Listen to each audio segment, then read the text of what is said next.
Assalamualaikum warahmatullahi wabarakatuh. Terima kasih atas kesempatannya, di mana proposal saya dalam mata kuliah metode penelitian adalah sejauh mana kekuatan dalam hukum bila mana sejarah serah terima pekerjaan atau PHO dan telah diperiksa oleh Bapak BPK atau BPKP. Ringkasan, lembaga yang berwenang berdasarkan undang untuk memeriksa keuangan adalah BPK, di mana hasilnya nanti dinyatakan dalam bentuk LHP. Kemudian LHP itu akan ditindaklanjuti dengan TLHP. Di mana kata kuncinya LHP laporan, TLHP tindak lanjut hasil pemeriksaan, wewenang dan kekuatan hukum. Latar belakang. Secara hukum, lembaga yang mendapat menentukan kerugian negara yang mempunyai wewenang secara undang adalah BPK. Di mana hasil dari PPK itu akan mengeluarkan LHP. Dari LHP tersebut akan ditinjai lanjutkan dengan TLHP. Setelah melakukan pemeriksaan, untuk upaya untuk menyayang penegakan hukum harus dilaksanakan secara benar, adil, tidak ada kesewenang-wenangan dan tidak ada penyalahgunaan kekuasaan. Ada beberapa azas yang harus selalu tampil dalam setiap penegakan hukum, yaitu azas tidak berpihak, impartiality, azas kejujuran dan memeriksa, memutus atau fairness, azas beracara benar, prosedural, due process.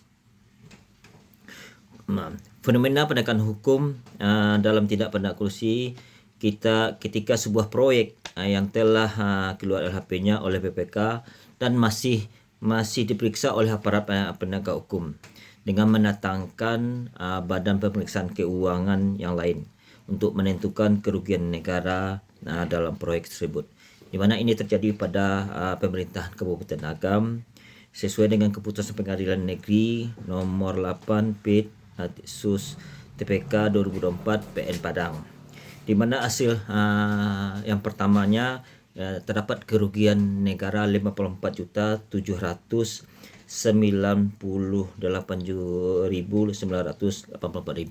Sedangkan pada hasil kedua yang dan mendatangkan ahli itu terdapat kerugian negara lebih kurang 500 juta. Di mana keputusan pengadilan ini pelaku pidana korupsi dengan objek yang sama, tapi hasil atau dua pemeriksaan dari lembaga yang sama yang baru tersebut menimbulkan pandangan negatif masyarakat terhadap lembaga negara atau BPK terhadap dua hasil LHP-nya itu. Mengacu pada uraian di atas, maka penulis mengkaji beberapa pokok permasalahan yang diteliti itu. Apakah hasil LHP BPK bersifat final dalam menentukan kerugian negara? Kedua, apakah kalau tidak yakin dengan temuan LHP BPK bisa menghitung kerugian negara dengan mendatangkan autor yang lain? Tujuan pusaka, di mana tujuan pusaka itu pengertian asal-usul korupsi menurut Frogman Andre dan Andi Hamzah adalah korporasi berasal bahasa Latin. Selanjutnya disebut bahwa korupsi berasal dari kata corroper atau suatu kata bahasa Latin yang lebih tua. Bahasa Latin itulah turun ke banyak bahasa Indonesia. Berdasarkan pengertian korupsi menurut Surahmin Suhandin Cahaya, yaitu satu, pelaku melawan hukum. Yang ketiga, memperkaya diri sendiri atau orang lain atau korporasi dapat merugikan negara dan perekonomian negara. Kemudian di separatas putusan pidana. Putusan pidana perkara pidana mengenal adanya suatu kesenjangan dalam penjatuhan pidana. Lebih pidana dengan disparitas adalah penerapan pidana, disparity of sentencing yang tidak sama atau same offense atau terhadap tidak pidana yang bersifat berbahaya yang dapat diperbandingkan tanpa dasar pemilihan yang jelas. Kemudian faktor eksternal yang membuat hakim bebas menjatuhkan pidana yang bersumber pada ketentuan pasal 24 ayat 1 Undang-Undang Dasar memberikan landasan hukum bagi kekuasaan hakim, di mana kekuasaan hakim merupakan kuasanya mereka untuk menyelenggarakan peradilan guna menegakkan hukum dan keadilan. Ketentuan ini memberikan jaminan terhadap kebebasan lembaga peradilan sebagai lembaga yang mereka, termasuk di dalamnya kebebasan hakim dalam menjalankan tugasnya. Kemudian penyusunan surat dakwaan tindak pidana korupsi, tujuan dari surat dakwaan. Kemudian landasan konseptual pemikiran hukum progresif. Kemudian pemikiran hukum progresif adalah suatu yang kebetulan, bukan suatu yang lahir. Sebab dan juga bukan suatu yang jatuh dari langit. Pemikiran hukum progresif adalah bagian dari proses pencarian kebenaran.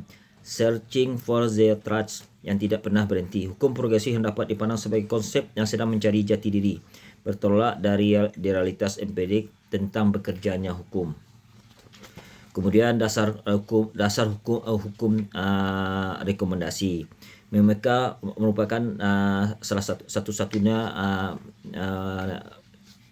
badan pemeriksaan keuangan yang diatur dalam undang-undang, di mana BPK akan mengeluarkan LHP, di mana LHP selanjutnya ditindaklanjuti dengan THLP yang berlaku selama 60 hari, di mana dan dalam rekomendasi itu bahwa BPK akan membuat rekomendasi apakah itu kerugian negara harus dikembalikan karena kelebihan pembayaran atau ada unsur pidananya.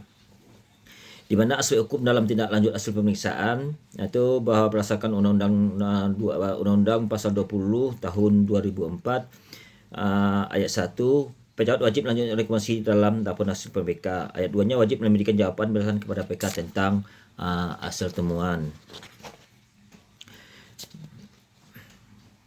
Dalam rangka pemantauan tindak lanjut rekomendasi hasil pemeriksaan ini, BPK menatausahakan LHP dan inventarisasi temuan rekomendasi dan status tindak lanjut atas rekomendasi dalam LHP. Kemudian apabila dalam LHP BPK dikatakan tidak dapat kerugian negara, maka diketahui subjek penanggung jawab akan mengetahui penyelesaian kerugian negara dan subjeknya penetapan. Kemudian metodologi penelitian ini digunakan secara yuridis normatif, iaitu penelitian yang dibuka untuk mengkaji penerapan kaidah atau norma-norma dalam hukum positif yuridis normatif. Itu pendekatan yang menggunakan konsepsi legis positif. Kajian jenis dan bahan hukum.